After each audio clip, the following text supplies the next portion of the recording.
सो ये आपको डाउट है aptitude and interest and their assessment.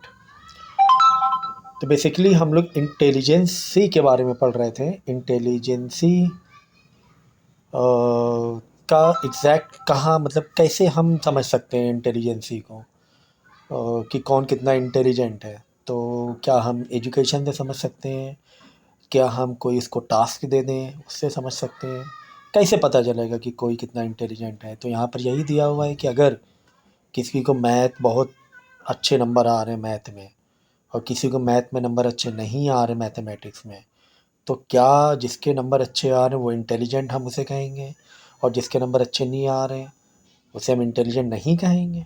तो बस यही बताया जा रहा है कि किसी पर्टिकुलर फील्ड की नॉलेज हो जाने से उसको हम इंटेलिजेंट ओवरऑल नहीं कह सकते हैं।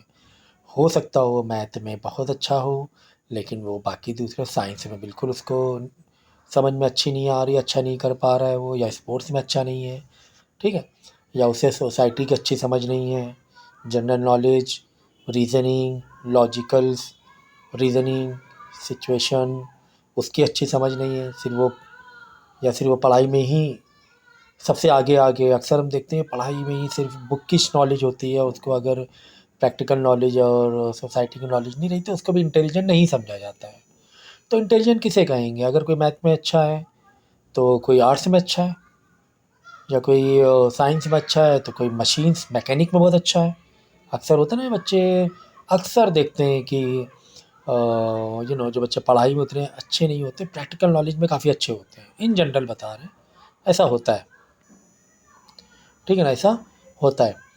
तो मोबाइल्स में या कंप्यूटर में बहुत अच्छा है वो, ठीक है, वो मैथ में और इंग्लिश में नहीं अच्छा है वो, उस सब्जेक्ट में, लेकिन वो कंप्यूटर्स प्रोग्रामिंग में बहुत अच्छा है वो, मतलब वो स्किल्ड, अलग उसकी स्किल्ड है, ठीक है। तो ये एक, तो ये कैसी चीज़ कैसे डिफ़ाइन होगी? अब ये एप्टीट्यूड करके एक आपका कौन एक नया टर्म है एप्टीट्यूड। तो एप्टीट्यूड का मतलब होता है कि किसी पर्टिकुलर फील्ड में उन लोगों को लिया जाता है, फिर वहाँ से देखा जाता है उनके इंटेलिजेंस लेवल। जैसे अगर आप इंटरव्यू के लिए जाओगे और इंटरव्यू में अगर आपको मशीन्स मेंटेनेंस से रिलेटेड आपकी जॉब है, मैकेनिकल जॉब है, मशीन से या फोर व्हीलर्स गाड़ी कार्स का मेंटेनेंस से रिलेटेड, कार में जो भी इश्यूज़ हैं, रिपेयरिंग है, उससे रिलेटेड जॉब है, तो फिर आपको क्या किसका एप्टीट्यूड लिया जाएगा? आपको एक उस मैकेनिक उस फील्ड का एप्टीट्यूड टेस्ट लिया जाएगा कि भाई आपको बहुत सारे अलग अलग कार्स दी जाएंगे, जो भी 10 लोग आएँ उन 10 लोगों को दी जाएंगी रिपेयरिंग वर्क या मेंटेनेंस वर्क, या उसमें जो एरर्स है उसको सॉर्ट आउट करना। तो 10 लोगों में से 5 कार दे दी, 5-5 कार बांट दी, और फिर आपको बोला गया है कि चलो इसको सही करके दिखाओ, ठीक करके दिखाओ। तो यहाँ से इसका अलग एक एप्टीट्यूड हो गया, ठीक है ना। या उससे रिलेटेड क्वेश्चन आंसर, उस मैकेनिक से रिलेटेड, मोटर्स मैकेनिक से रिलेटेड, फोर व्हीलर या पर्टिकुलर कंपनी की अगर कार है उससे रिलेटेड आपका एप्टीट्यूड लिया जाएगा। तो एप्टीट्यूड का मतलब होता है कि किसी पर्टिकुलर फील्ड में नॉलेज, कितनी स्पेसिफिक नॉलेज है।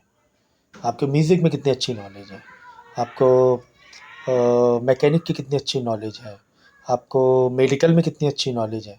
तो ये हो जाता है उसका एप्टीट्यूड। तो एप्टीट्यूड टेस्ट लिया जाता है, कंपनी में जाते हो उसकी जॉब से रिलेटेड, उस जॉब के प्रोफाइल के अकॉर्डिंग आपको क्या लिया जाएगा? एप्टीट्यूड लिया जाता है। तो स्पेसिफिक एक नॉलेज पूछी जाती है। तो यही होता है एप्टीट्यूड। फिर इसके लिए एप्टीट्यूड टेस्ट होते हैं, ठीक है। एप्टीट्यूड टेस्ट जैसे कि aptitude test battery, the arm service vocational aptitude battery, अलग अलग असेसमेंट होते हैं, टेस्ट होते हैं। फिर ये आपको आगे चल के डिटेल्स में आएगा कि ये एप्टीट्यूड बेस पर टेस्ट कैसे होते हैं, ये अभी फ़िलहाल तो नहीं है, ठीक है ना।